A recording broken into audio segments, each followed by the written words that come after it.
Good morning and welcome to our thought for the week once again.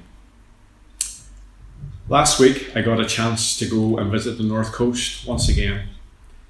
Heather and I had a couple of friends from Dublin up to visit us. They're actually from Brazil and they hadn't really had a chance to get to know Northern Ireland, so they came up and we took them, as you would do with visitors, to see the sights of the North Coast. And it was nice to go back to the Giant's Causeway. I grew up there, I know the area very well, but it's been a long number of years since I actually walked down to the causeway and had a look at it again.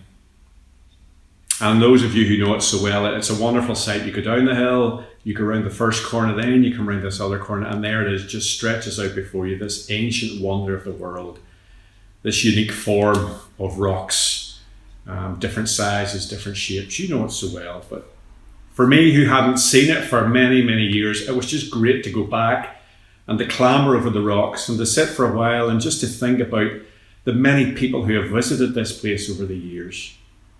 To think of the abuse of the wind and the waves and the heat and the frost and the sunshine and the cold, and yet there it stands in all of its splendour, unmoved, unshakable, sure and firm.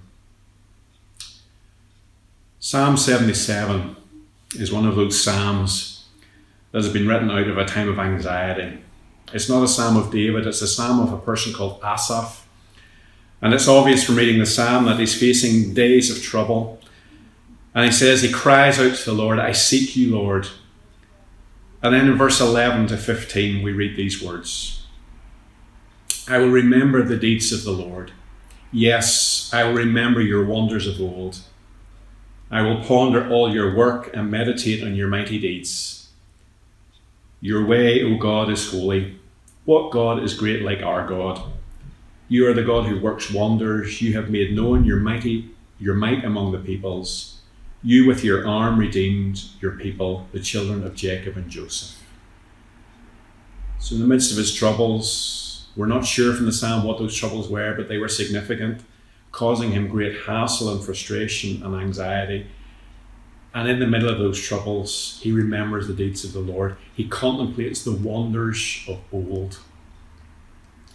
And the psalm goes on in the remaining verses to focus on that great time in which God came to lead his people, brought them out of Exodus, brought them to the barrier of the Red Sea. Pharaoh was weighing in from behind, pressing them, threatening to take their life. And the psalmist records how God just simply opened up the waters before them so they could go across into safety. God protecting his people. The wonders of God from of old. But for us who live nowadays in the 21st century, the wonders of God that we can call on are so much greater, so much more advanced. We live in a time in which the Son of God has come into this world, was born, ministered, died, was raised to life again, and he came into the chaotic and messy world that we all experience, a world distorted and ravished by the consequences of sin, as we read in the Bible. Injustice, suffering, pain, distress, and perhaps like me, you've been shocked by some of the images in recent weeks. Images from Afghanistan just in yesterday's evening news, where there's hunger and famine, where a family's forced to sell their baby daughter to get money. Or other young people out for a night out and being scared of being spiked and drugged. There's just so much pain and anguish around us. But perhaps you this morning, you're facing a storm that's a lot more personal. Perhaps it's an illness. Perhaps it's uncertainty. Perhaps it's bereavement and loss. But in those times when the troubles seem to come around us, the psalmist invites us, and we can learn from this, to go back and to gaze on the wonders of old, to remember the deeds of the Lord. And that's something we did a few weeks ago in Second Cumber as we celebrated communion. And we were reminded there of the bread and the wine, the body that was broken, the blood that was shed, so that we could be redeemed, forgiven, restored, brought into a newness of life with eternal hope. And the assurance as we look forward that one day the Lord Jesus will come back to right every wrong, to wipe away every tear, to establish the new heaven and the new earth.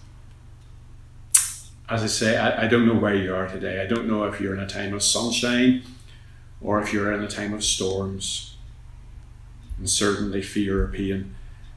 Now, you can't maybe jump in the car and go and visit the causeway, but perhaps you can go around locally there and climb up the Scrabble Tower and gaze out across the loch there of out towards Porto and down around that way, or even gaze in the distance into the moors and just reminded of the power that brought all that into existence and the mighty deeds of the God who we worship.